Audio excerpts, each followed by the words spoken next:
Good morning dear class, welcome back in our class. So previous video में हमने tense वाले topic को start किया, उसके बाद हमने प्रेजेंट सिंपल टेंस कंप्लीट किया था।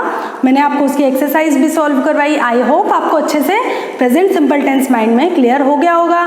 तो आज हम हमारा टेंस का जो सेकेंड पार्ट है, दूसरा प्रेजेंट सिंपल टेंस के अंदर जैसे हमने बोला था प्रेजेंट, पास्ट और फ्यूचर, 5 टेंसेस के 3 पार्ट होते हैं। उसमें प्रेजेंट टेंस के 4 पार्ट्स होते हैं, present simple, present continuous, present perfect और परफेक्ट कंटिन्यूअस।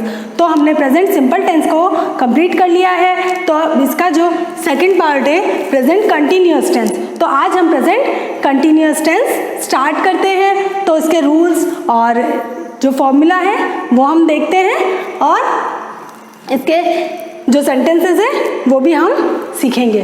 तो प्रेजेंट कंटिन्यूअस टेंस के अंदर हम कौन से सेंटेंस लिखेंगे? अगर हिंदी में हम इनको समझना चाहें तो इन सेंटेंसेस के लास्ट में आता है रहा है, रही है और रहे हैं, है ना। तो अगर हिंदी में हम देखेंगे तो इन सेंटेंसेस को हम इस तरह से समझ सकते हैं, रहा है, रही है, रही हूँ, रहे हैं, इस तरह से, है ना, कि जो काम अभी पहले से चल रहा है और अभी भी हम कर रहे हैं, है ना। जैसे मैं अभी आपको पढ़ा रही हूँ, आप पढ़ रहे हो, है ना। जो काम हम अभी एट प्रेजेंट हम जो काम कर रहे हैं, तो वो जो सेंटेंसेस हम लिखेंगे वो हम प्रेजेंट कंटिन्यूअस टेंस में लिखते हैं। तो एक तो ये बात आपके माइंड में क्लियर हो गई होगी कि रहा है, रही हूँ, रहे हैं, इस तरह से ये सेंटेंस फिनिश होते हैं। और सेकंड जो थिंग मैंने आपको अभी बताई वो है कि जो काम हम अभी कर रहे हैं, एट प्रेजेंट जो हम कर रहे हैं, वो जो सारे सेंटेंसेस हम लिखेंगे वो प्रेजेंट कंटिन्यूअस टेंस में हम लिखते हैं। At present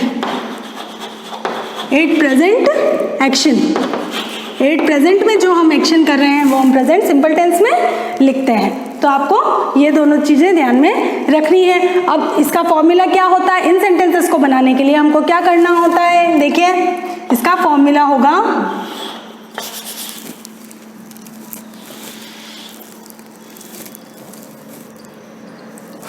subject plus is am are plus verb की first form plus ING plus object. अब देखिए सेंटेंस का स्ट्रक्चर देख लेते हैं हम। सब्जेक्ट हम किसको कहते हैं? जो एक्शन करने वाला होता है, ठीक है। इज एम आर, ये क्या हुई हमारी? हेल्पिंग वर्ब हो गई। वर्ब क्या होती है हमारी? एक्शन, है ना। जो भी काम हो रहा है वो क्या होगा? वर्ब। जो हम एक्शन कर रहे हैं वो क्या होगा? वर्ब। और इसके साथ क्या लगाना? आईएनजी। और ऑब्जेक्ट क्या होता है? जो सब्जेक्ट से रिलेटेड होता है ना। जो सब्जेक्ट हो रहा है उससे रिलेटेड जो कोई अगर कुछ चीज सेंटेंस में दे रखी है तो वो हम एज ए ऑब्जेक्ट ध्यान में रखेंगे, ठीक है। जैसे I am eating a Apple, तो आई हो गया सब्जेक्ट, ईटिंग हो गया वर्ब और एप्पल क्या हो गया? ऑब्जेक्ट। खा रही हूँ, क्या खा रही हूँ? एप्पल। तो वर्ब और सब्जेक्ट से रिलेटेड होता है। ऑब्जेक्ट की काम हो रहा है तो क्या हो रहा है? किसके बारे में हो रहा है ना। और सब्जेक्ट यानी कि जो एक्शन करने वाला होता है। अब सब्जेक्ट क्या क्या हो सकता है? I, we, you, they, he, she, it, और भी कोई भी प्लूरल फॉर्म में हो सकता है, सिंगुलर फॉर्म में हो सकता है। तो ये जो सारी चीज़ें होती हैं वो हमको ध्यान में रखनी होती है सेंटेंस बनाने के लिए। अब जैसे इसका यूज़ कहाँ होगा? एम का यूज़ कहाँ होगा और आर का यूज़ कहाँ होगा? इज हम कहाँ लगाएंगे? इज हम लगाते हैं ही, शी, इट और कोई नेम या फिर कुछ भी सिंगुलर हो, है ना। सिंगुलर सब्जेक्ट के साथ, ठीक है। और जो एम है वो हम कहाँ लगाएंगे? जैसा कि आपको सबको पता है एम हमेशा आई के साथ ही यूज होता है। तो एम हम किसके साथ लगाते हैं? आई के साथ। तो आई एम लगाने के लिए कोई भी उसके डिफरेंट रूल्स नहीं होते हैं। एम हमको आई के साथ लगाना होता है। और ही, शी, इट के साथ क्या लगेगा? या फिर कोई नेम आ जाए या कोई भी सिंगुलर सब्जेक्ट आएगा तो उसके साथ हमको हाँ अब नेक्स्ट हमारा है इज का, देख लिया हमने, एम किसके साथ यूज होता है, आई के साथ। अब आर किसके साथ यूज होना है, तो वो किसके साथ होगा, प्लूरल्स के साथ, है ना, प्लूरल, जैसे यू, वी, दे, या फिर कोई भी प्लूरल हो, है ना। तो ये अफर्मेटिव सेंटेंसेस जो बनते हैं उनके ये रूल लिख लिया, देख लिया हमने ये सारे कि ये रूल कैसे बनते हैं। और उसके बाद ये हमने फॉर्मूला देख लिया, subject plus is am are plus verb की first form plus ING plus object. Is किसके साथ यूज होता है, एम किसके साथ यूज होता है और आर किसके साथ यूज होता है। तो you, we, they plural subject के साथ आर यूज होता है। तो यहाँ तक आपका क्लियर हो गया होगा। अब देखो अफर्मेटिव सेंटेंस बना के देखते हैं हम, यहाँ लिख देते हैं अफर्मेटिव, है ना, अफर्मेटिव सेंटेंसेस का फॉर्मूला है ये। अब इसके कुछ सेंटेंस बना लेते हैं ताकि आपको और अच्छे से समझ में आ जाए। इसकी एग्जांपल देखिए, जैसे आई एम टीचिंग यू, है ना, अभी मैं क्या कर रही हूँ, आपको पढ़ा रही हूँ ना। आई सब्जेक्ट हो गया, आई के साथ क्या यूज होता है, एम। तो हमने ये इज एम आर की जगह हमने क्या लगाया, आई के साथ एम लगा दिया। वर्ब की first form teach, ING add किया, टीचिंग, ऑब्जेक्ट यू। आप पढ़ रहे हो ना, मैं किसको पढ़ा रही हूँ, आपको पढ़ा रही हूँ। तो आई एम टीचिंग यू हमारा ऑब्जेक्ट हो गया, आई सब्जेक्ट हो गया, एम हेल्पिंग वर्ब हो गई, और उसके बाद ये हमारी वर्ब प्लस आईएनजी हो गई। तो ये हमारा सेंटेंस कंप्लीट हो गया। बिल्कुल इजी है, आप अच्छे से पढ़ेंगे, एक या दो बार इसको वीडियो को देखेंगे तो आपको अच्छे से समझ में आ जाएगा कि प्रेजेंट कंटिन्यूअस टेंस हम कैसे करते हैं। और देख लेते हैं इसके हम एग्जाम्पल्स, जैसे she is eating now, she is eating now, अभी वो क्या कर रही है, खाना खा रही है। जैसा कि हमने बोला ही शी इट के साथ हमको इज लगाना है, ये देखिए ही शी इट के साथ हमको इज लगाना है, ईट लगा दिया, आईएनजी फॉर्म यूज कर ली, और नाउ यानी कि अभी जो काम हो रहा है, शी इज ईटिंग नाउ। अब देखिए और देख लेते हैं, Rama is learning, Rama is learning, ये देखिए ये हो गया। और देख लेते हैं हम, we are going to school, हम स्कूल जा रहे हैं, वी, है ना, प्लूरल हो गया। तो इसके साथ हमने क्या लगाया, are, going to school, ING लगा दिया, वर्ब लगा दी, और ये हमारा ऑब्जेक्ट हो गया। ठीक है, तो आप इसको अच्छे तरीके से फॉर्मूला को देखें, फिर सेंटेंस को बनाएं, बहुत इजी हो जाएगा आपके लिए। अब जैसे और देख लेते हैं, children are playing,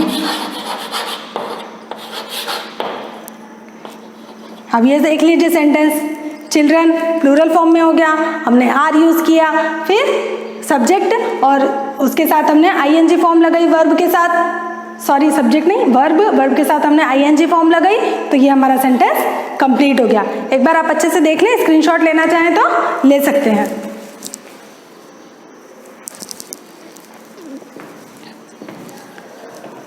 so dear students, हमने आज की इस वीडियो में प्रेजेंट कंटिन्यूअस टेंस स्टार्ट किया।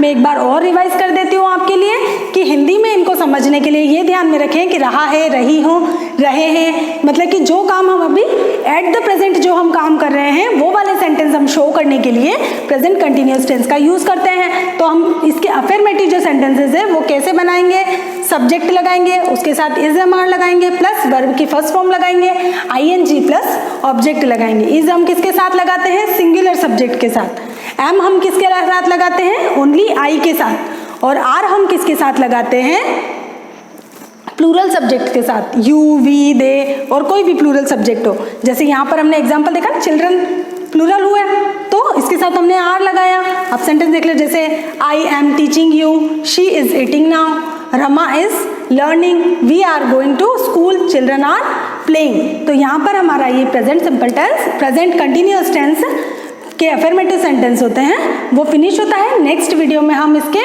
नेगेटिव और इंट्रोगेटिव सेंटेंस प्रैक्टिस करेंगे। Thank you.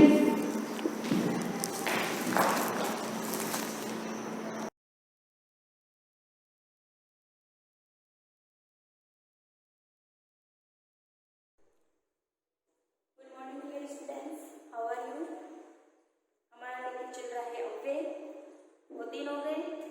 अब ये कौन से शब्द होते हैं? ये शब्द जो क्रिया, लिंग, वचन, काल आदि से परिवर्तित नहीं होते, अपना रूप नहीं बदलते हुए क्या कहलाते हैं?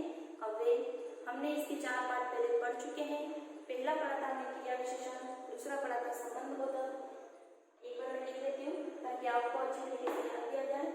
सबसे पहला भाग कौन सा पढ़ा था हमने? क्रिया विशेषण। इसके हमने 4 पार्ट पढ़े हैं। दूसरा पढ़ा था संबंध बोधक, जो क्या बताए? संबंध बताए, संज्ञा सर्वनाम किसी अन्य शब्द को संबंध बताए। फिर था समुच्चय बोधक, जो 2 शब्दों, 2 पदों, 2 वाक्यों को जोड़े। चौथा हमने पढ़ा था विषयादि बोधक, जहाँ पर हर्ष, घृणा, शोक, भय आदि का बोध होता है। और आज हम इसका अन्य भेद, जो था मुख्य रूप से 4 होते हैं, इसका अन्य भेद है निपात। आज हम ये पढ़ने वाले हैं। अब निपात है क्या?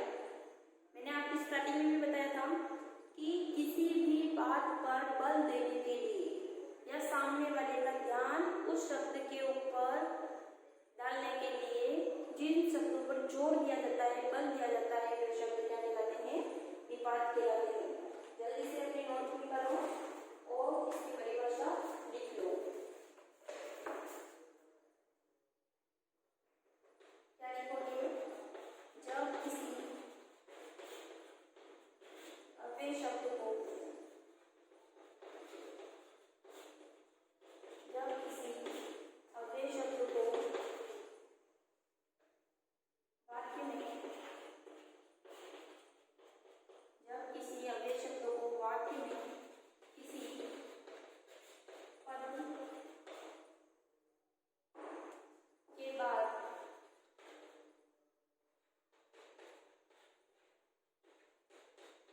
लगाने से उसके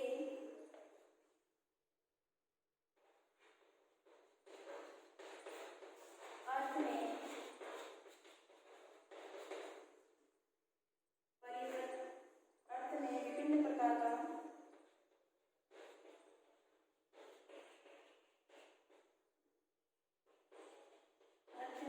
विभिन्न प्रकार का बल दे दिया जाए। बल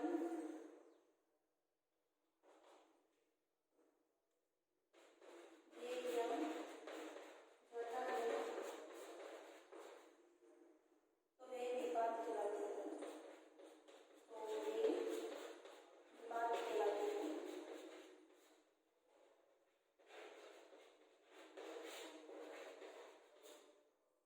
आपको सिर्फ इतना याद रखना है कि वाक्य में जिस शब्द पर सामने वाले का ध्यान आकर्षित करना है और जिस शब्द पर बल दिया जाएगा वो ज़्यादा इम्पोर्टेंट है, तो वहाँ उस शब्द को क्या कहेंगे? निपात कहते हैं।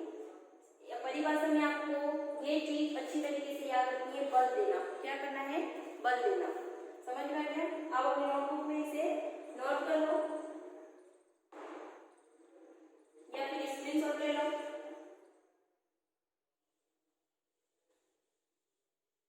कैसे किसी शब्द पर हम बल देते हैं उसको हम उदाहरण देखेंगे तो हमें और अच्छी तरीके से समझ में आ जाएगा।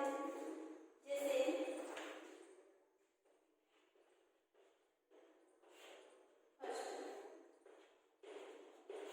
रहीम मुझे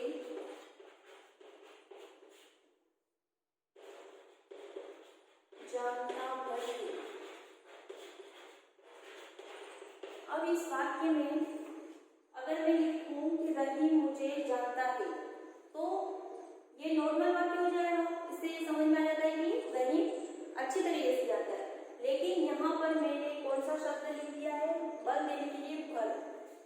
होते हैं भर। तो रही मुझे जानता भर है, यानी वो मुझे अच्छी तरीके से नहीं जानता। सामने वाले का हमने क्या ध्यान आकर्षित किया है कि वो मुझे सिर्फ थोड़ा बहुत ही जानता है, इसीलिए यहाँ पर बल देने के लिए कौन से शब्द का प्रयोग किया है, भर, और यही शब्द क्या है, निपात। अगला उदाहरण देखो, उसने मुझे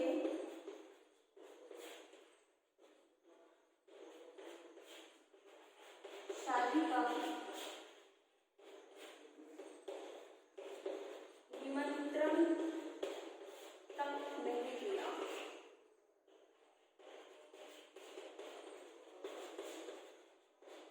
अब यहाँ पर मैंने क्या लिखा है, तक। सामने वाले अगर मैंने वाक्य लिखी उसने मुझे शादी का निमंत्रण नहीं दिया, इसका मतलब ये है कि मुझे उसने निमंत्रण देता तो भी कोई फर्क नहीं पड़ता, नहीं दिया तो भी कोई फर्क नहीं पड़ा। लेकिन मैंने यहाँ पर क्या लिख दिया है, तक।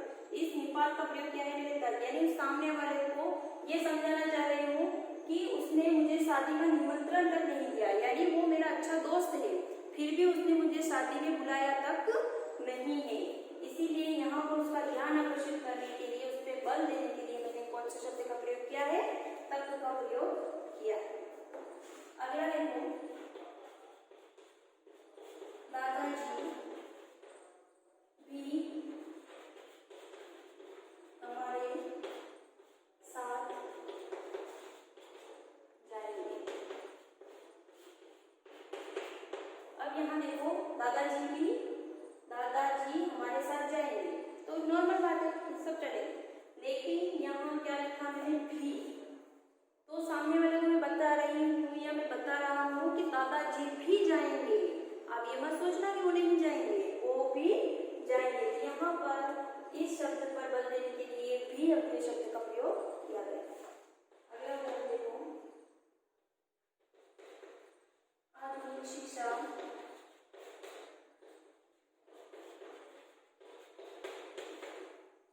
मात्र किताबी ज्ञान है।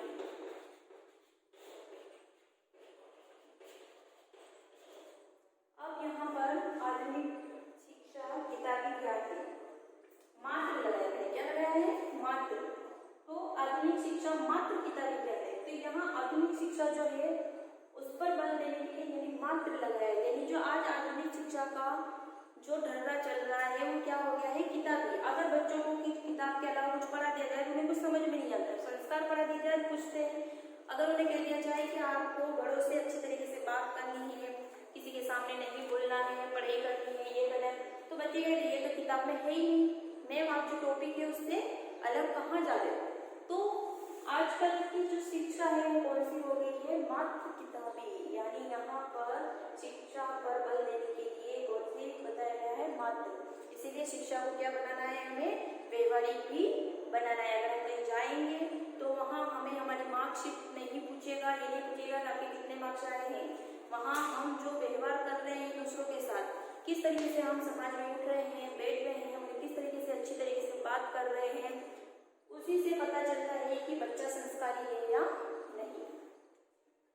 अगला है, वह कब से टीवी ही देख रहा है, टीवी ही देख रहा है।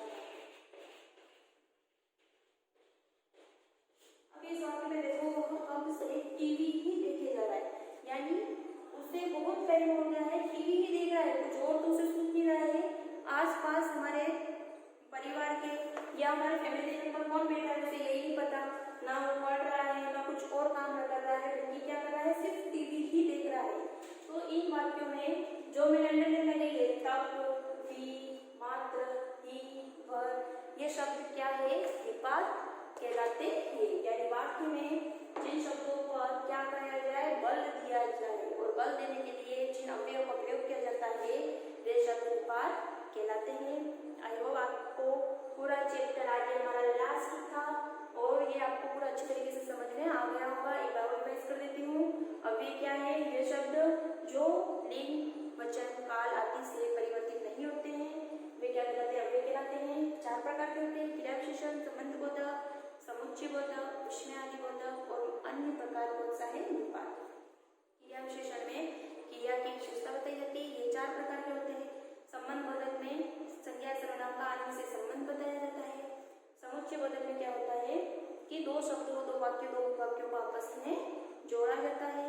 और ये भी मुख्य रूप से 2 प्रकार के होते हैं। लास्ट था हमारा 4th नंबर का था विस्मयादिक बोधक, जिसमें हर्ष, शोक, घृणा आदि के भाव व्यक्त हो और चिन्ह वो कहाँ लगते हैं, विस्मयादिक बोधक चिन्ह के साथ ही सबसे आगे लगते हैं। और लास्ट में निपात, निपात में क्या होता है, तक, पर, ही, मात्र, इन शब्दों के द्वारा वाक्य पर क्या दिया जाता है, जोड़ दिया जाता है, बल दिया जाता है ध्यान आकर्षित करने के लिए, वो निपात कहलाते हैं। आपको पूरा टॉपिक अच्छी तरीके से समझ में आ गया होगा। मिलते हैं नेक्स्ट क्लास में। Thank you so much.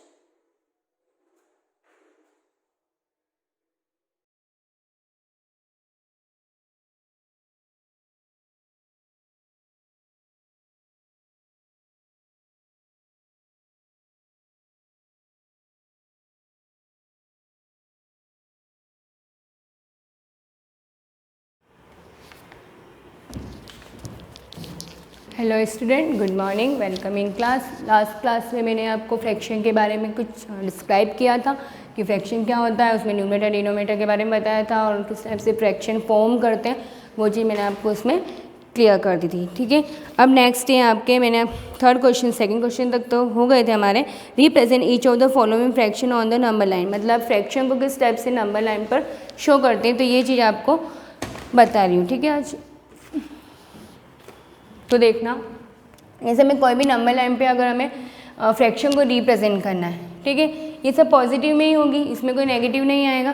तो इसमें क्या करना है, आपको फ्रैक्शन को पॉजिटिव मतलब राइट साइड में करना है। जैसे आपको मैंने इंटीजर में नंबर लाइन शो करके बताया जिसमें हमने नेगेटिव और पॉजिटिव दोनों टाइप के इंटीजर शो किए थे। ठीक है, यहाँ पर देखना, जैसे मुझे 2/5 को रिप्रेजेंट करना है, 2/5 को रिप्रेजेंट करना है, तो यहाँ पर देखना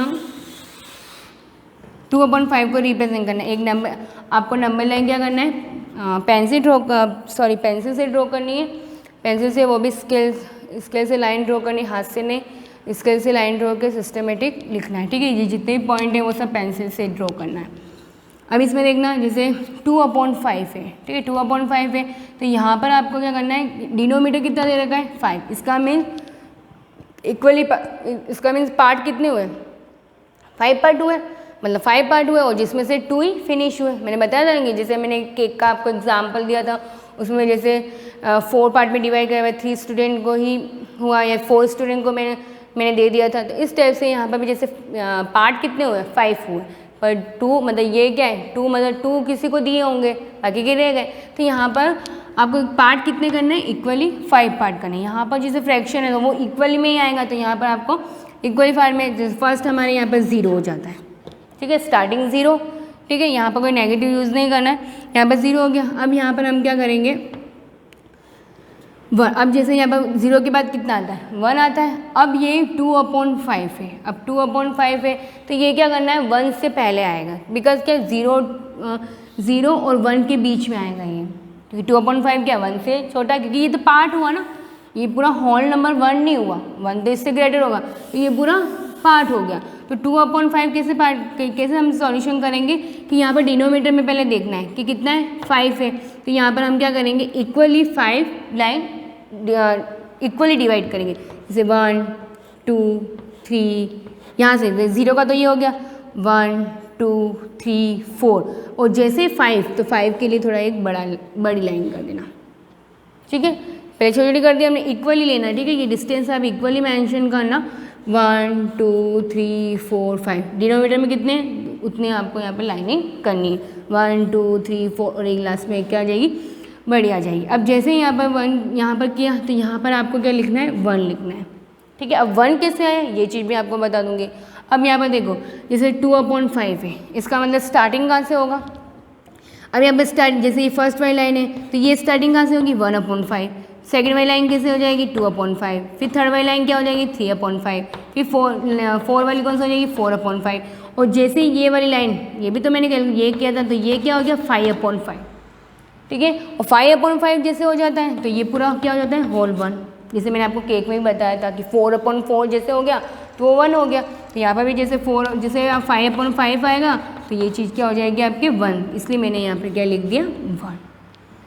क्लियर। अब यहाँ पर जैसे मुझे रिप्रेजेंट करना है 2/5 को, इसको रिप्रेजेंट करना है 2/5 को, तो इसका मतलब ये तो 1/5 हो गया, ये कितना हो गया 2/5, तो इसका मीन्स यहाँ पर क्या आ जाएगा 2/5, कितना आ गया 2/5। और इसको आप ए ना इसको लेबल दे सकते हो A B C जो भी अल्फ़ाबेटिकल, ठीक है। तो ये क्या हो गया 2/5 बार, ठीक है। तो यहाँ पे ऐसे ही नंबर लाइन आपको शो करनी है। तो हमारे क्वेश्चन की हम देख लेते हैं, जैसे थर्ड क्वेश्चन देखना आप। थर्ड का जैसे ए यहाँ पर दे रखा है 1/2, मतलब हाफ, इसको हम हाफ भी बोल सकते हैं। अब 1/2, अब 1/2 इसका मीन्स क्या, 0 से तो अबव हो जाएगा, 0 से हाफ ग्रेटर और 1 से कम। तो यहाँ पर एक नंबर लाइन शो करेंगे। अब यहाँ पर हाँ देखना, ये यहाँ पर नंबर लाइन शो कर दी, नंबर लाइन इक्वली मेंशन करना, इसे यहाँ पर हो गया आपके 0, ठीक है, ये हो गया 0।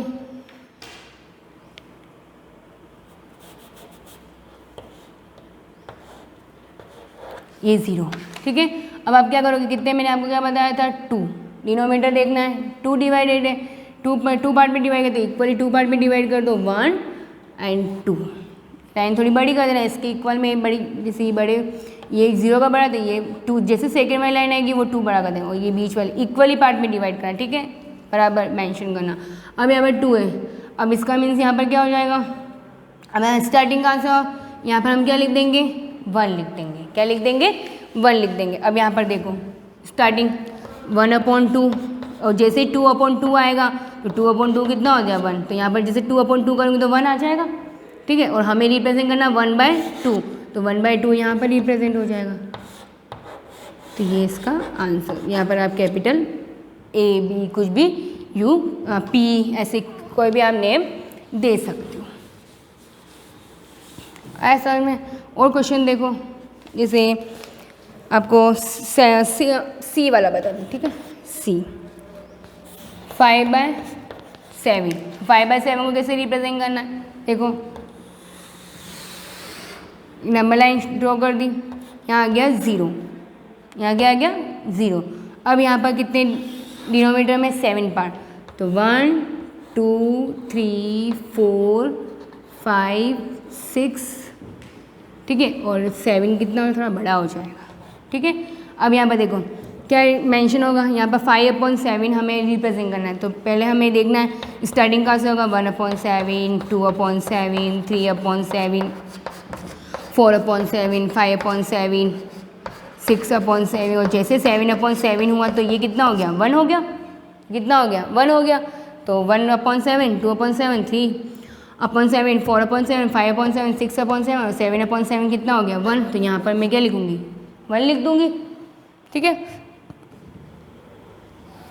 अब ये सब आपको लिखना नहीं, ये सिर्फ समझाने के लिए, सिर्फ आपको ये नंबर लाइन रिप्रेजेंट करनी है, ठीक है। अब 5/7 का आएगा 1 2 3 4 5, तो इसका मीन इस लाइन पर आएगा, तो 5/7 इसको आप C पॉइंट P Q कुछ भी दे सकते हो।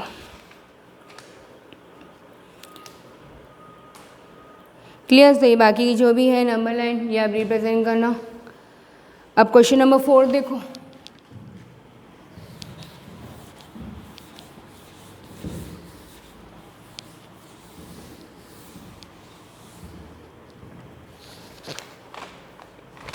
फोर्थ वाला,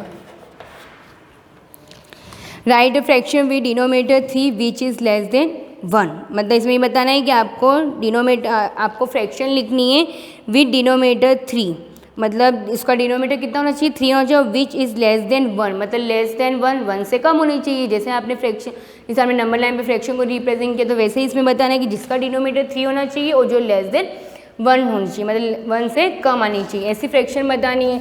तो डिनोमिनेटर 3 होना चाहिए, इसका मीन स्टार्टिंग कहाँ से होगी 1/3, नेक्स्ट कौन से जाएगी 2/3, और जैसे आपने 3/3 किया तो 3/3 कितना हो गया 1 हो गया, यहाँ पर कितना हो गया 3/3 लिखेंगे तो 1 हो जाएगा, और हमें 1 से लेस देन बतानी है, तो 1 से लेस देन कितनी हो जाएगी 2 ही होगी,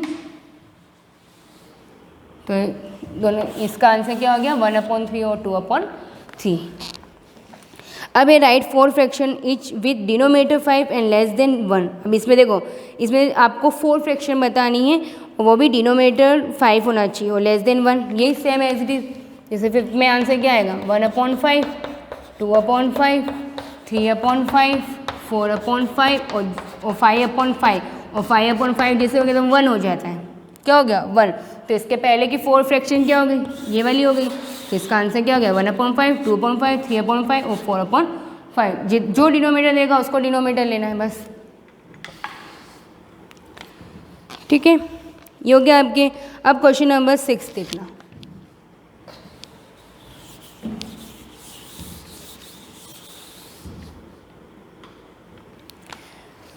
क्वेश्चन नंबर 6 है आपको, इसको फ्रैक्शन दे रखा है। जैसे आप नंबर नेम लिखते हो, जैसे न्यूमेरिकल में दे रखा है, जैसे 5 करोड़ 40 लाख स्टेप से दे रखा होता है क्वेश्चन, तो आप उसको क्या करते हो, नंबर नेम में लिखते हो, वर्ड में लिखते हो।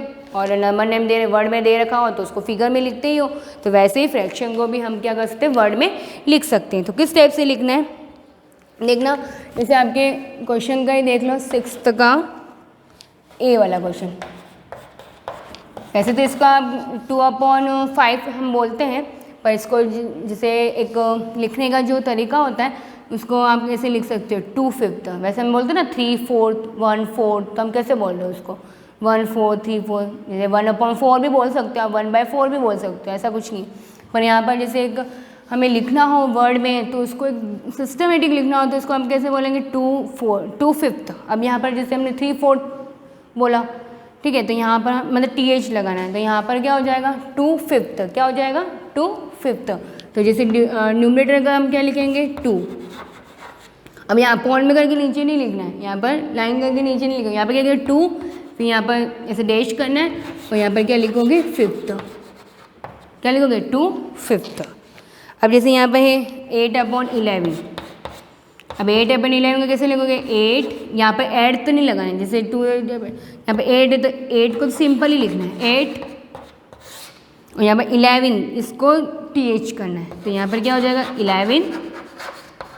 11th। क्लियर। अब जैसे 4/9 है तो 4/9, तो 9, ठीक है, TH आ जाएगा।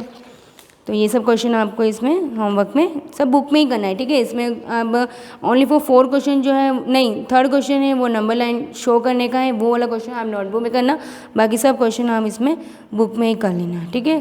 5.1 आज 5.1 कंप्लीट। अब मैं आपको फ्रैक्शन के टाइप्स बताऊंगी कि फ्रैक्शन, जैसे ये फ्रैक्शन है, अभी किस टाइप की फ्रैक्शन है, इसको क्या नाम दे रखा है, तो ये चीज़ मैं आपको नेक्स्ट क्लास में पूरा कम्प्लीटली बताऊँगी, ठीक है। Thank you.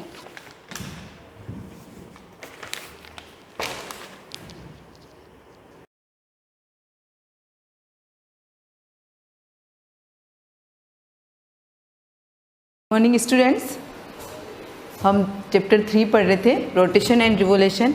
इसके अंदर लास्ट जो पॉइंट पढ़ रहे थे हम सीजन्स के बारे में पढ़ रहे थे, उसमें भी अपना ऑलमोस्ट हो गया था। 2 पैराग्राफ और बचे हुए हैं, उसी को हम कंटिन्यू करते हैं। सीजन्स कैसे बनते हैं ये हमने देखा था कि विंटर में जो डे और नाइट का जो टाइमिंग होता है वो कैसे चेंज होता है, समर में जो चेंजेस होता है वो कैसे होता है, ये हमने देख लिया था।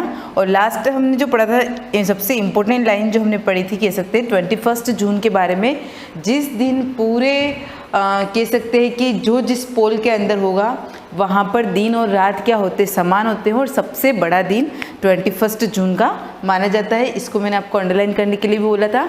और 21 जून के दिन ही हम योगा डे सेलिब्रेट करते हैं। अब यहाँ से अपन कंटिन्यू करते हैं। On 22 December this situation reverse itself. अब क्या दे रखा है, 22 दिसंबर तक आते आते जो सिचुएशन होती है क्या हो जाती है, रिवर्स हो जाती है, यानी कि जैसा वहाँ पे हो रहा है उससे जस्ट यहाँ पर क्या होगा, उल्टा होगा। The southern hemisphere is inclined towards the sun and the northern hemisphere is tilt away from the sun. अब यहाँ पर तो अपन किसकी बात कर रहे थे, नॉर्थर्न हेमिस्फीयर की। अब यहाँ पर जस्ट उल्टा हो गया, अब हम किसकी बात करेंगे, साउथर्न हेमिस्फीयर की। और इसमें भी यही है, incline toward the sun and the northern hemisphere is tilted. Tilted का मतलब वही झुकने के कारण अब यहाँ पर वापस चेंज हो रहा है। The sun rays fall vertically on the tropic of Capricorn. क्योंकि हमने जो लास्ट बात की थी वो हमने बात की थी ट्रॉपिक, यहाँ ऊपर जो आपको दे रखा था हम कह सकते हैं उसको कि नॉर्थ जोन की बात कर रहे थे। अब हम बात करें साउथर्न जोन की, तो साउथर्न जोन के अंदर कौन सा आता है, ट्रॉपिक ऑफ कैप्रिकॉर्न आता है। तो यहाँ पर अब साउथर्न जोन के अंदर जो जो भी कंट्रीज़ होगी उनके समय की हम बात करते हैं कि वहाँ पर दिन और रात का जो टाइमिंग होता है वो क्या और किस प्रकार से होता है। जब हम इक्वेटर की बात करते हैं, इक्वेटर क्या करता है, दोनों को समान भाग में बांटने का काम करता है। इक्वेटर से ऊपर ट्रॉपिक ऑफ कैंसर आ रहा था तो उसको अपन नॉर्थर्न हेमिस्फीयर में इंक्लूड करते हैं, और tropic of Capricorn southern hemisphere में आ रहा है, इसको हम इधर इंक्लूड करते हैं। Direct rays cause the earth surface to get heated more. अब क्या दे रखा है, यहाँ पर सूर्य की किरणें क्या होती है, डायरेक्ट यानी कि सीधी आती है, उसके कारण से यहाँ पर हीटेड गर्मी ज़्यादा होती है। Greater parts of the southern hemisphere have longer days and therefore are hotter. क्या दे रखा है, साउथर्न हेमिस्फीयर के ऑलमोस्ट जो पार्ट है, ऑलमोस्ट जो कंट्रीज है, वहाँ पर दिन लंबे होते हैं और गर्म भी होते हैं। So it is summer here, तो वहाँ पर ऑलमोस्ट क्या होता है, समर होता है। On the other hand the northern hemisphere is tilted away from the sun, so it winter here. अब जैसे ही ये वापस नॉर्थर्न हेमिस्फीयर की तरफ झुकाव करेगा, झुकेगा, तो यहाँ पर कौन सा मौसम आ जाएगा, विंटर, यानी कि पोजीशन चेंज हो गई, रिवर्स हो गई। This position known as winter solstice in the northern hemisphere. तो यहाँ पर क्या हो जाएगा, विंटर हो जाएगा, ठीक है। On March 21 and September 23 the direct rays on the sun fall on the equator. अब यहाँ पर क्या दे रखा है, अंडरलाइन करना है इनको दोनों को। 21 मार्च एंड 23 सितंबर क्या होता है, direct rays of the sun fall on the equator. इन दोनों दिन 21 मार्च की बात कर रहे हैं और 23 सितंबर की बात कर रहे हैं, इन दोनों दिन इक्वेटर पर क्या होता है, सूर्य की सीधी किरणें पड़ती, डायरेक्ट रेज सूर्य की सीधे, कहाँ पर, इक्वेटर की बात करते हैं, न तो नॉर्थर्न हेमिस्फीयर की बात कर रहे हैं अपन, न ही साउथर्न हेमिस्फीयर की बात कर रहे हैं। At this position, both the poles are equidistant from the sun and the entire world experience equal duration of days and night। अब देखो क्या दे रखा है, सबसे इंपॉर्टेंट है, अंडरलाइन करना है इसको। एट दिस पोजिशन, इस पोजिशन के कारण से बोथ द पोल्स, दोनों पोल, नॉर्थ पोल और साउथ पोल आर इक्विडिस्टेंस, दोनों में क्या होता है, समान डिस्टेंस होता है फ्रॉम द सन, सन से दोनों की दूरी क्या होती है, समान होती है, क्योंकि अभी सन कहाँ पर है, उसकी सीधी किरणें कहाँ पर आ रही है, इक्वेटर के ऊपर आ रही है। Entire world experience equal direction of days and night. क्या दे रखा है, अब न तो हम नॉर्थ पोल की बात कर रहे हैं, न ही साउथ पोल की बात कर रहे हैं, पूरे वर्ल्ड की बात कर रहे हैं। पूरे वर्ल्ड में 21 मार्च और 23 सितंबर को दिन और रात क्या होते हैं, बराबर होते हैं, यानी कि सेम जो यूएसए में हो रहा है वो इंडिया में भी होगा, सेम होता है। कब होता है, 21 मार्च और 23 सितंबर को। This days are known as equinox, इसको हम क्या कहेंगे, इक्विनॉक्स, अंडरलाइन करना है इसको। March 21 is spring equinox and September 23 is autumn springs. देखो दोनों की पोजीशन चेंज हो गई। मार्च 21 को तो अपन कौन सा करेंगे, ऑटम, ठीक है, यानी कि बसंत ऋतु का जो मौसम होता है उसको बसंत विषुवत कहेंगे, और 23 सितंबर को ऑटम यानी कि पतझड़ का जो मौसम होता है उसको हम पतझड़ विषुवत कहेंगे। इन the northern hemisphere, in the southern hemisphere March 21 is autumn equinox and September 23 is spring equinox. The earth axis was not inclined। इस समय क्या होता है, पृथ्वी का जो झुकाव होता है वो नहीं होता, क्योंकि इक्वेटर पे क्या होती है, समान होती है। अब देखो एक रीज़न और भी दे रखा है, अगर उसका झुकाव नहीं होता अपने अक्ष से तो क्या होता, there would be no season, तो सीजन नहीं बनते। It is because of the tilt axis that the two poles are tilted toward the sun at different times, resulting in opposition season with the air. अब क्या हो रहा है, ये क्या करते हैं, अलग अलग टाइम पर अलग अलग जगह पर इनका झुकाव होता है। जैसे साउथर्न हेमिस्फीयर से राउंड करें, क्योंकि एंटी क्लॉकवाइज डायरेक्शन होता है, तो इधर से इधर मूव करते हैं, तो जैसे ही इनका डायरेक्शन और ये चेंज होता है, साइट होती है, उसके कारण से सीजन क्या हो जाते हैं, चेंज हो जाते हैं। अब इफेक्ट ऑफ रिवोल्यूशन, हमने रोटेशन के इफेक्ट भी पढ़े थे, अब हम पढ़ रहे हैं रिवोल्यूशन के इफेक्ट, ठीक है, इंपॉर्टेंट है, इसको आप अंडरलाइन कर देना। Changes in length of days and night, ये हमने पढ़ा था। दिन की और रात की जो लंबाई होती है, यानी कि दिन बड़े रातें छोटी, रातें बड़े दिन छोटे, ये जो होते हैं वो किसके कारण से होते हैं, रिवोल्यूशन के कारण से होते हैं।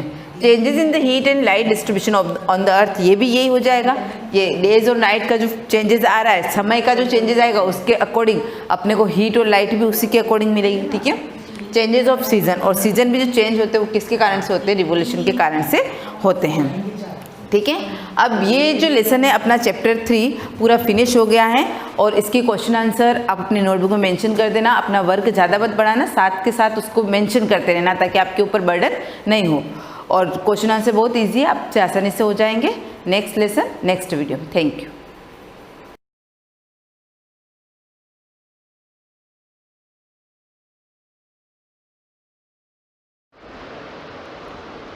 Good morning students. New lesson प्रकाश, छाया एवं परावर्तन। प्रकाश, छाया और परावर्तन के बारे में इस अध्याय में पढ़ेंगे।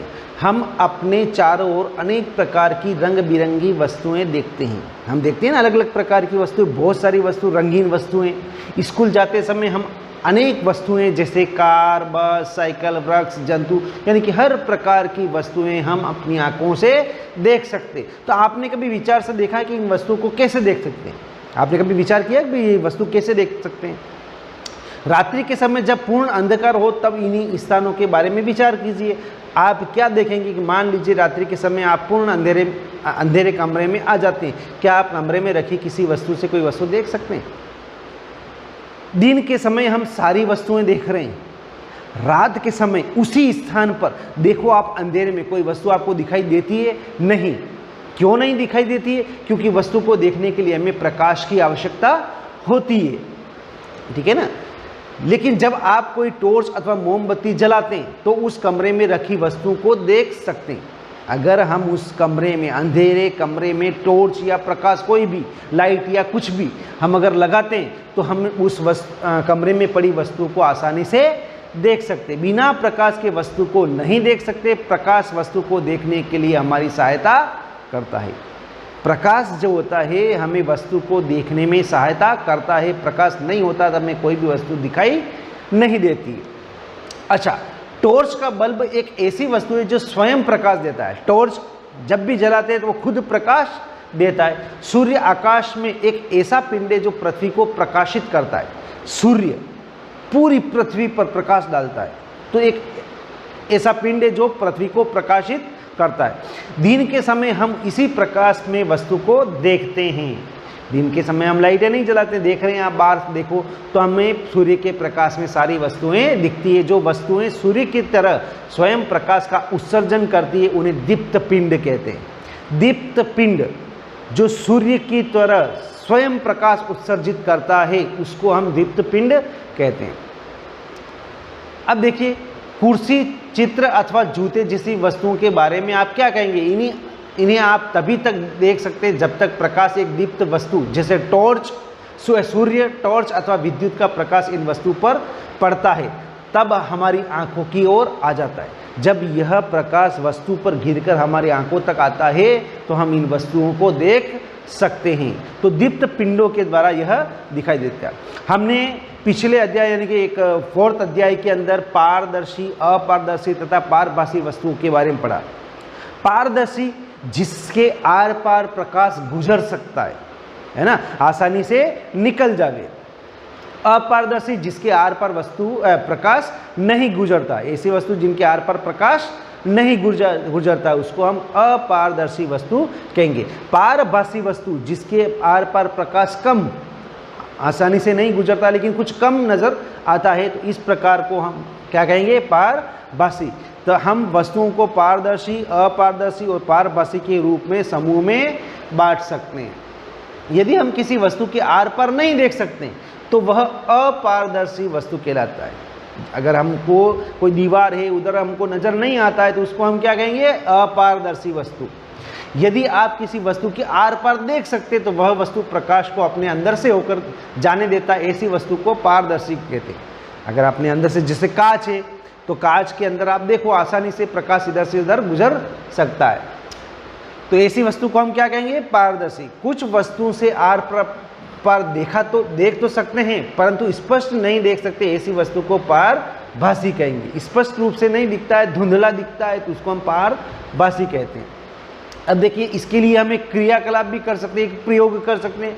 अपने चारों ओर देखिए और दैनिक जीवन की जितनी अधिक से अधिक वस्तुएं एकत्रित कर सके कीजिए, जैसे रबड़, प्लास्टिक, पेन, पेंसिल, नोटबुक, कागज़ की शीट, अनुरेखणकरण कागज़ अथवा कपड़े का टुकड़ा, यानी कि अलग अलग प्रकार के आप वस्तुएं ले सकते हैं। इन सभी वस्तु के आर पार किसी दूर रखी हुई वस्तु को देखने का प्रयास कीजिए। हम जो भी वस्तु ली अब उसको दूर रखी वस्तु से हम देखने का प्रयास करेंगे। अगर हमको पिछला वस्तु दिखती है, सामने उसको वस्तु दिखती है, इसका मतलब पारदर्शी है क्योंकि प्रकाश गुजर रहा है। और अगर नहीं दिखता है तो अपारदर्शी, और तो कुछ दिख रहा है तो इसका मतलब पारभासी वस्तु कहलाएगी। देखिए ये बालक देख रहा है इस प्रकार, तो हम अनेक वस्तुओं को देखकर पारदर्शी, अपारदर्शी और पारभासी वस्तुओं को अलग अलग देख सकते हैं, उनका वर्गीकरण कर सकते हैं। जैसे सारणी के अंदर देखा हुआ है पेंसिल, क्या आपको इसके आर पार दिखता है, नहीं दिखता है, तो ये कौन सा कहलाएगा, अपारदर्शी। तो इस प्रकार हम अलग अलग वस्तुओं को लिखकर उनको हम बांट सकते हैं अलग अलग प्रकारों के अंदर। अब देखिए छाया वास्तव में क्या है, हम जानते हैं छाया। अब छाया क्या है, जैसे अब प्रत्येक अपारदर्शी वस्तु को धूप में जमीन से कुछ ऊंचाई पर एक एक करके पकड़िए। जैसे प्रकाश के मार्ग में अगर कोई अपारदर्शी वस्तु आ जाती है तो पीछे की ओर छाया बनती। आप जब धूप में चलते हो, अगर धूप आपके सामने है तो आपके पीछे की ओर आपकी छाया बनती होगी, आपने देखा होगा, ठीक है ना। तो धरती पर आप क्या देखते हैं, आप जानते हैं कि धरती पर बने ये गहरे काले धब्बे वस्तु की छाया के कारण हैं। कभी कभी आप वस्तु की छाया देखकर वस्तु को पहचान भी सकते हैं।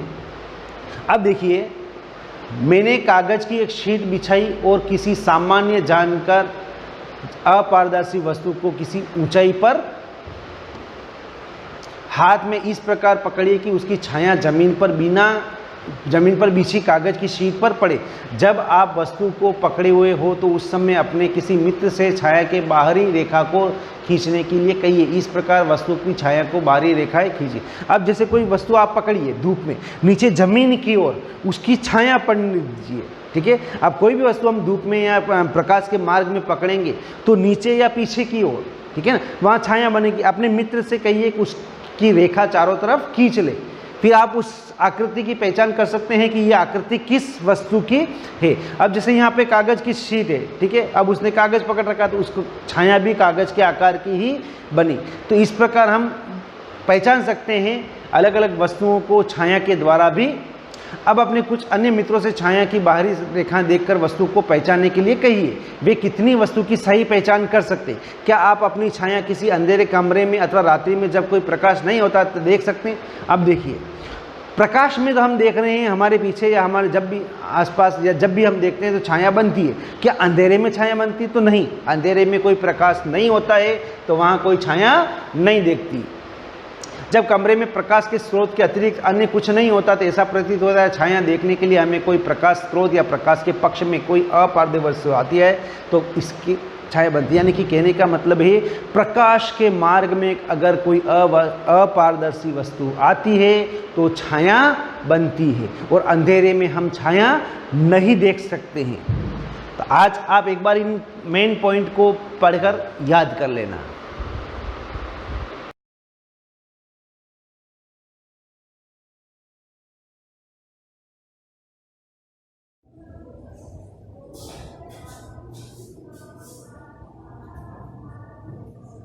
Good morning class. जैसा कि अपन प्रश्नावली 4 पढ़ रहे हैं, आधारभूत ज्यामिति अवधारणा, ठीक है, जिसके अंदर प्रश्नावली 4.1 के बारे में अपन ने हल कर दिए थे।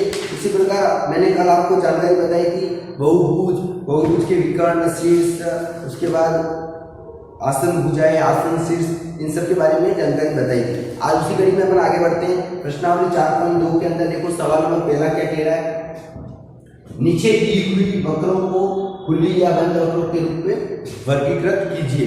आपको यहाँ पे वक्र दे रखे, देखो ध्यान से, सवाल में पहला देखना,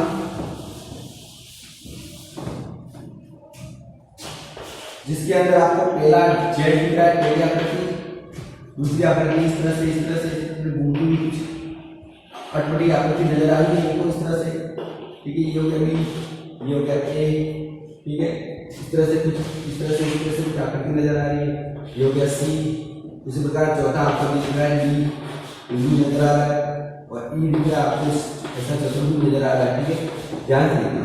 इसके अंदर क्या लिखा हो, खुली या बंद आकृति के रूप में वर्गीकृत कीजिए। ये आपके वक्र बने हुए हैं। मैंने आपको पहले ही बताया था किसी भी रफ कागज पर बनाई गई पीली नीली आकृति क्या कहलाती है, वक्र कहलाती है, ठीक है। इसके अंदर आपको बताना है खुली वक्र कौन सी है और बंद वक्र कौन सी है। तो जो देखो पहली जो आकृति है वो आपकी खुला वक्र है, ठीक है, क्योंकि खुली आकृति है इसलिए ये क्या खुला वक्र पहला आकृति। उसी प्रकार दूसरा देखो यहाँ सब जगह बंद है, कोई खुला नहीं है, सब जगह पे है, तो ये क्या हो गया बंद वक्र, क्या हो गया बंद वक्र। तीसरी जो आकृति वो देखो आपको कौन सी नजर आ रही है, खुली है, यहाँ पे खुली होगी, देखो यहाँ से यहाँ टच में हो रही है, तो ये कौन सा होगा खुला वक्र, ठीक है, ये हो गया खुला वक्र। चौथी आकृति देखो बी एकदम बंद है, देखो यहाँ से बंद है, यहाँ से बंद है, सब जगह क्या बंद है एकदम, ये बंद आकृति। उसी प्रकार ये पांचवी क्या है, ये भी आपको बंद आकृति नजर आ रही है, ठीक है। इसी प्रकार सवाल में पहला हो चुका है। आगे देखो सवाल में दूसरा क्या कह रहे हैं, निम्न को स्पष्ट करने के लिए रफ आकृतियां बनाइए। आपको रफ आकृति बनानी है, क्या लिखा होगा सबसे पहले खुला वक्र और बंद वक्र, ये हो गया अपना खुला वक्र और ये बंद वक्र, दोनों आकृति बना दी मैंने, ठीक है। सवाल में दूसरे का आंसर किस प्रकार तैयार है, ये हो गया दूसरे का आंसर, ये हो गया खुला वक्र और ये हो गया बंद वक्र, ठीक है। सवाल ये पूछ रहा है निम्न को स्पष्ट करने के लिए रफ आकृति बनाइए, ठीक है। खुला वक्र और बंद वक्र, ये अपना खुला वक्र हो गया, ये बंद वक्र हो गया, आपकी मर्जी, आप चाहो तो खुला वक्र और भी कुछ बना सकते हो, ठीक है। सवाल का तीसरा क्या कह रहा है, देखो कोई भी बहुभुज खींचिए, उसके अभ्यंतर छायांकित कीजिए। मान लो कोई भी बहुभुज खींच रहा है, बहुभुज का मतलब क्या होता है, 3 या 3 से अधिक भुजाओं से बन जाता है, बहुभुज कहलाती है। और बहुभुज के अंदर क्या करना है, आपको अभ्यंतर को छायांकित करना है। अब मान लो मैंने एक बहुभुज खींच लिया, एक ध्यान से आयत बना दिया, क्या बना दिया, आयत बना दिया। मान लो देखो सवाल में तीसरा, मान लो मैंने आयत बना दिया, इसके अंदर वाले भाग को क्या करना छाएंगे, अभ्यंतर भाग को लेंगे बात, इसको क्या करना छाएंगे, मैंने आपको छाएंगे करके आपको बता दिया, देखो ये भाग मैंने छाएंगे किया, ठीक है, ये आपका छाएंगे भाग हो गया, ठीक है, क्लियर। ये हो गया सवाल नंबर तीसरा। चौथा देखो संलग्न आकृति को देख करके निम्न प्रश्नों के उत्तर दीजिए। आपको एक आकृति दे रखी है, देखना चौथा सवाल जिसके अंदर आपको उत्तर देना है, ध्यान से देखना, ठीक है, उत्तर देना आपको ध्यान से, क्लियर, ध्यान से उत्तर देना आपको इस आकृति में देखना। क्या यह वक्र है, बिल्कुल वक्र है, हाँ बिल्कुल, पहले सवाल का आंसर क्या है, हाँ ये वक्र है बिल्कुल, क्योंकि दिख रहा है अपन को वक्र, क्या लिखा हुआ, किसी भी रफ कागज पर टेढ़ी मेढ़ी आकृति द्वारा बनाया होगा, सॉरी पेंसिल या पेन या पेंसिल द्वारा बनाई गई जो टेढ़ी मेढ़ी आकृति वो आपकी क्या कहलाती, वक्र, क्लियर। क्या यह बंद है, बिल्कुल ये बंद है, आपको बंद दिख रहा है, देखो कहीं भी आपको खुला दिख रहा है, हाँ ये बंद का ये क्या है, वक्र है, ठीक है, इसका आंसर भी हम लोग को मिल चुका है, ठीक है।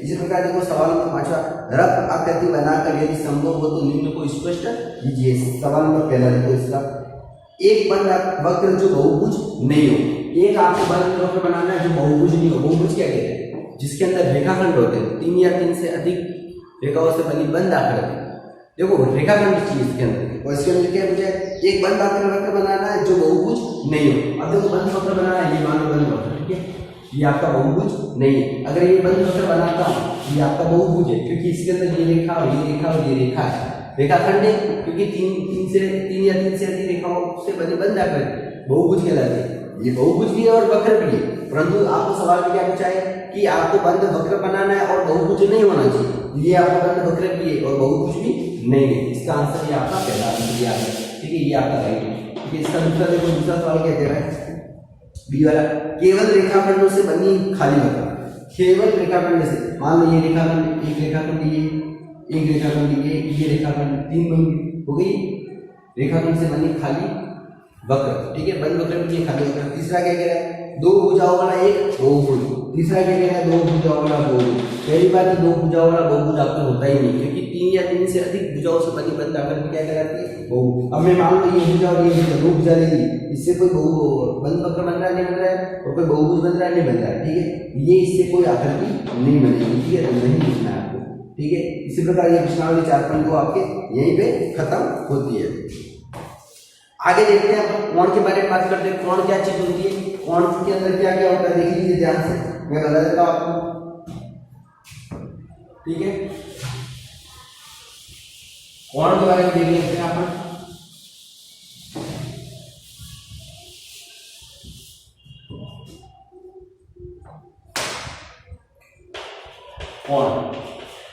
कोण क्या होता है कि किसी भी शीर्ष या किसी भी बिंदु से निकलने वाली 2 या 2 से अधिक किरणों के मध्य ढाल क्या कहलाता है, कोण।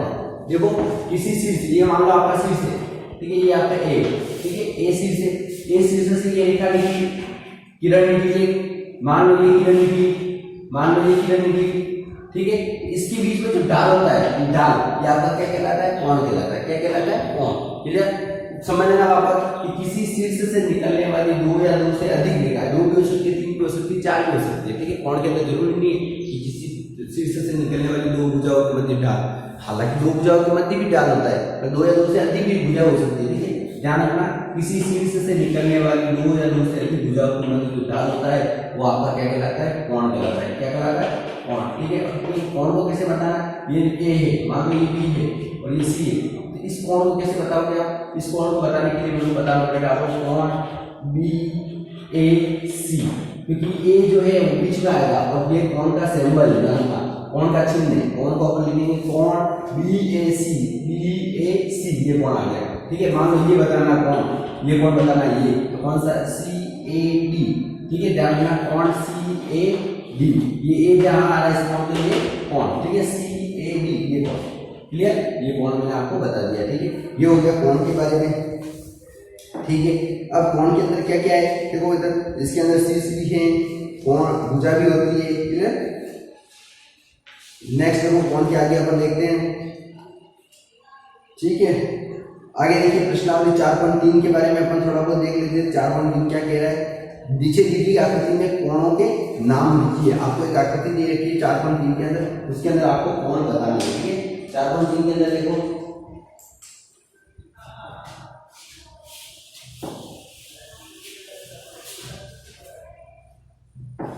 एक्सरसाइज 4.3, इसके अंदर मैं कोण बता रहा हूँ, देखो ध्यान से।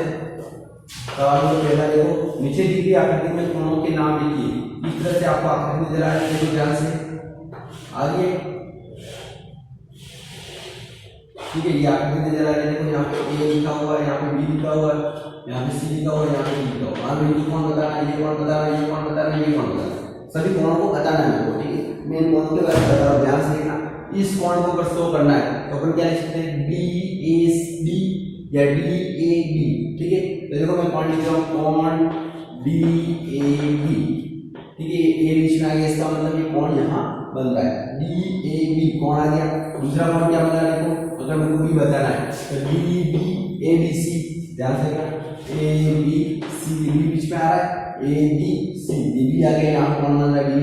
नेक्स्ट कोण देखना, बी सी डी, यानी सी बनाना है आपको, कोण बी सी बी कोमा, फिर B C D A, D बनाना है तो कोमा देखना, D sorry C D A, ठीक है। चार कोण बन गए, फिर बनाना वापस है तो डी ए बी मैंने पहले आपको बता दिया, ठीक है। इसी प्रकार अपन इस कोण के बारे में अपन जानकारी ले सकते हैं, ठीक है।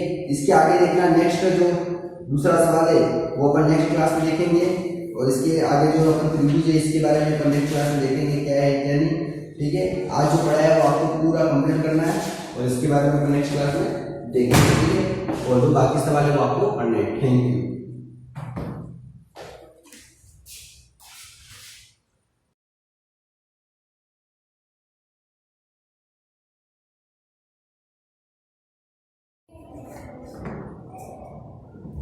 Good morning class. अपने चैप्टर 3 यानी कि आरंभिक नगर इनके बारे में अपन पढ़ रहे थे, उसको अपन कंटिन्यू रखते हुए, जैसे कि अपन ने हड़प्पा की सिंधु सभ्यता में हड़प्पा नगर के बारे में अपन ने अध्ययन किया था। उसके बाद में मैंने आपको लिखाया भी था, जैसे कि हड़प्पा है, मोहनजोदड़ो है, जैसे कि राखीगढ़ी है, चुंदड़ो है, धोलावीरा है, कालीबंगा है, लोथल है, रोपड़ है, सूरकोतरा है ना, यानी कि 2800 से भी ज़्यादा जो स्थानों पर जो थे उनका हमका पुरातात्विक स्थलों का पता चल चुका था। तो अपन देखो हड़प्पा के बारे में अपन देख लेते हैं।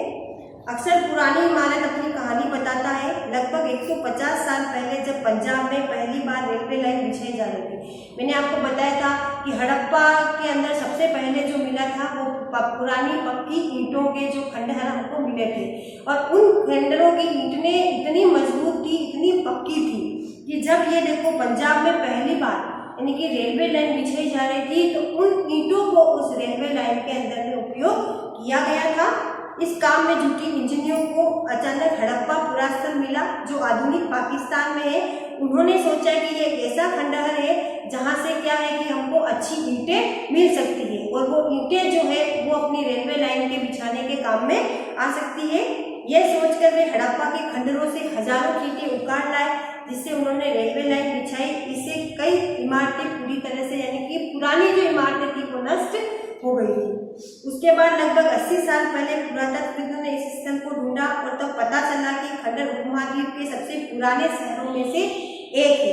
यानी कि वो पुरानी पक्की ईंटों का जो खंडहर मिला ये हड़प्पा वाला ना, ये इस नगर की खोज सबसे पहले हुई थी। इसलिए बाद में मिलने वाले इस तरह के सभी पुरातनों में जो इमारतें और चीजें मिलती उन्हें हड़प्पा सभ्यता की इमारतें कहा गया। इन शहरों का निर्माण लगभग 4700 साल पहले हुआ था। ठीक है, तो इनके बारे में नहीं है। अब देखिए इधर ये नगर आधुनिक पाकिस्तान के पंजाब और सिंध प्रांतों, भारत के गुजरात, राजस्थान, हरियाणा और पंजाब प्रांतों में मिले हैं। आधुनिक पाकिस्तान के पंजाब में, सिंध प्रांतों में, भारत के गुजरात है, राजस्थान है, हरियाणा है ना, इन स्थानों पंजाब है, इन स्थानों पर इनके स्थल मिले हैं। इन सभी स्थलों से पुरातत्वविदों को अनुकूल वस्तुएं मिली है। कौन कौन सी वस्तुएं मिली है देखो इसके अंदर, जैसे मिट्टी के लाल बर्तन जिन पर काले रंग के चित्र बने हुए थे, इनके अंदर ये चीजें मिली थी। लाल लाल बर्तन मिले थे जिनके ऊपर रंग के चित्र बने हुए थे। पत्थर के बाट, मुहरे, मनके, तांबे के उपकरण और पत्थर के लंबे ब्लेड आदि यानी कि इन पुरातत्वविदों के अंदर मिले थे, पुरातात्विक स्थलों के ऊपर मिले थे। अब देखिए मानचित्र में उपमहाद्वीप के आरंभिक नगर जो है, देखो ये हड़प्पा आपको यहाँ दिखाई दे रहा है। देखिए ये रावी नदी के पास में है, ये हड़प्पा है ना, रावी नदी के तट पर है जो ये देखिए ये यहाँ पर है हड़प्पा जो ये पाकिस्तान के पंजाब में है। ये कहाँ है? पाकिस्तान के पंजाब में है जो मांटगोमरी जिले में है, रावी नदी के तट पर। ये कहाँ है? मांटगोमरी जिला है, पाकिस्तान के पंजाब का एक जिला है मांटगोमरी। उस जगह पर ये हड़प्पा संस्कृति मिली थी जो यहाँ पर है। देखो राखी गढ़ी है, कालीबंगा है ना, ये सारी चीजें ये इसमें सारे बताए थे मैंने, वो आपके मिल रहे हैं। चंदूदड़ो है, धोलावीरा है, सूरकोतरा है, लोथल है, ये सारी देखो मिला हुआ। ये देखो लोथल जो है अपने इसके गुजरात के हिस्से में नजर आ रहा है, धोलावीरा भी यही दिखाई दे रहा है। अब आता है देखो मोहनजोदड़ो, ये क्या है? सिंधु नदी के तट पर था, यानी कि सिंधु प्रांत में था। ये पाकिस्तान के सिंध प्रांत में लरकाना नामक स्थान पर इसके अवशेष मिले थे, यानी कि पुरातत्व सूत्रों के अनुसार वहां पर ये मिले थे। अब आती देखो इन नगरों की विशेषताएं क्या थी, यानी कि इन नगरों के अंदर क्या क्या बना हुआ था। जैसे कि ना मोहनजोदड़ो जो है वहां का जो स्नानागार था, इसको अपन कह सकते हैं स्विमिंग पूल भी कह सकते हैं, इतना बड़ा था वो, है ना। उसके जैसे कि दाई अपन अभी पीछे आएगा उसके अंदर इसके बारे में अपन देखेंगे पूरा। अब देखिए इन नगरों में से कई 2 को या उससे ज्यादा हिस्सों में विभाजित किया गया था। प्राय पश्चिमी भाग छोटा था लेकिन ऊंचाई पर बना था और पूर्वी हिस्सा बड़ा था लेकिन निचले इलाके पर बना हुआ था। देखिए ये चित्र के अंदर देखना अपने ये जैसे कि महान स्नानागार बना हुआ बड़ा स्विमिंग पूल जिसको भी अपन बोल सकते हैं। ठीक है, अब ये देखिए ये इसका आता है जैसे कि पश्चिमी भाग आता है, ये इसका पूर्वी भाग आता है। जैसे कि ये इनके स्नानागार में नीचे जाने के लिए देखिए ये सीढ़ियां भी बनी हुई थी ना, पुराने जो तो ये सीढ़ियां इसमें बनी हुई थी। अब देखिए पश्चिमी भाग और ये पूर्वी भाग के अंदर देखो यहाँ पर जैसे कि कुछ रूम बने हुए, कमरे बने हुए हैं यहाँ पर, है ना। तो ये चीजें देखो, ये वाला भाग जो होता था ये क्या होता था, यानी कि छोटा भाग होता था परंतु क्या होता था ज्यादा ऊंचाई पर होता था, जिसके अंदर की जैसे कि बड़े लोग जो होते थे या जो शाही लोग जो होते थे वो इसके यहाँ पर रहा करते थे। जो आम लोग जो निवास करते थे वो पूर्वी भाग के अंदर रहते थे। इसकी ये विशेषता थी इनकी। जो शासन करने वाले हुआ करते थे वो लोग पश्चिमी भाग के अंदर रहते थे, यानी कि उनके जो भी इनके 4 दीवारी महल वगैरह बने हुए थे वो इस तरह बने रहते थे। तो प्राय पश्चिमी भाग छोटा था लेकिन ऊंचाई पर बना था और पूर्वी हिस्सा बड़ा था लेकिन ये क्या था, निचले इलाके में बना हुआ था। ऊंचाई वाले भाग को तत्वविदों ने नगर दुर्ग कहा और निचले हिस्से को निचला नगर कहा था। अभी मैं बताया था ऊंचाई वाला भाग यानी पश्चिम का जो भाग था पुरातत्वविदों ने इसको क्या कहा था, नगर दुर्ग, यानी कि इसमें शहरी लोग निवास करते थे, उनके घर वहाँ हुआ करते थे। और निचला हिस्सा था उसको निचला नगर के नाम से जाना गया। दोनों हिस्सों की चार दीवारियां पक्की ईंटों की बनाई जाती थी। इनकी इससे जो थी पक्की ईंटों से इनका निर्माण किया जाता था। इसकी ईंटें इतनी अच्छी पक्की थी कि हजारों साल बाद आज तक भी उनकी दीवारें खड़ी हुई है, यानी कि खुदाई करने पर हमको जो अवशेष मिले हैं उसमें वो दीवारें अभी भी इतनी मजबूती के रूप में खड़ी हुई है। दीवारें बनाने के लिए ईंटों की चिनाई इस तरह से करते थे कि दीवारें खुद मजबूत रहे, यानी कि चिनाई करने में भी उनकी एक कला थी जिससे कि वो दीवारें जो है खूब मजबूत रहे। कुछ नगरों के नगर दुर्ग में कुछ खास इमारतें बनाई गई। मिसाल के तौर पर मोहनजोदड़ो में खास तालाब बनाया गया, जिसके बारे में अपन ने बताया था मैंने अभी। उसको मांस नीचे उतरने के लिए उसमें सीढ़ियाँ भी थी, और जैसे कि वो इतना बड़ा था कि इसके चारों ओर जो इतनी खाली जगह थी उसमें बहुत से धार्मिक अनुष्ठान भी हुआ करते थे उस समय, जिसे पुरातत्वविदों ने महान स्नानागार का नाम दिया था। मोहनजोदड़ो में विशाल स्नानागार बनाया, उसे विशाल स्नानागार का नाम भी दिया गया। इस तालाब को बनाने में ईंट और प्लास्टर का इस्तेमाल किया गया था, ईंटें और जिसे कि प्लास्टर किया गया इसमें पानी का रिसाव रोकने के लिए प्लास्टर के ऊपर चारकोल की परत भी चढ़ाई गई। इस सरोवर में दो तरफ से उतरने के लिए सीढ़ियां बनाई गई और चारों ओर कमरे बनाए गए थे। इसमें पानी भरने के लिए कुएं से निकाला जाता था, उपयोग के बाद इसे खाली कर दिया जाता था। शायद यह विशिष्ट नागरिक विशिष्ट अवसरों पर स्नान किया करते थे। देखो इसमें पानी भरने के लिए जिससे कि पीने का पानी है ना, घरों के अंदर भी क्या थे कुएं हुआ करते थे, और इसमें पानी भरने के लिए कुएं निकाले, उपयोग के बाद इसे खाली कर दिया जाता था। शायद यह विशिष्ट नागरिक विशिष्ट अवसरों पर स्नान किया करते थे। अब देखिए अपने राजस्थान के अंदर भी जैसे कालीबंगा और लोथल जैसे अन्य नगरों में अग्निकुंड मिले हैं, जहाँ संपूर्णतः यज्ञ किए जाते होंगे। हड़प्पा, मोहनजोदड़ो और लोथल जैसे कुछ नगरों में बड़े बड़े भंडार गृह भी मिले हैं। ये सारी अवशेष यहाँ पर मिले हुए हैं। अब आता है देखो यहाँ की भवन, नाले और सड़कें। इस प्रकार से यहाँ के भवन थे, यहाँ नाले किस प्रकार से बनाए जाते थे, किस प्रकार से यहाँ पर आने जाने के लिए सड़कों का इस्तेमाल किया जाता था। ठीक है, तो ये न्यू टॉपिक है, अपन इसको क्या करेंगे नेक्स्ट टॉपिक के अंदर इसको अपन देखेंगे। Thank you.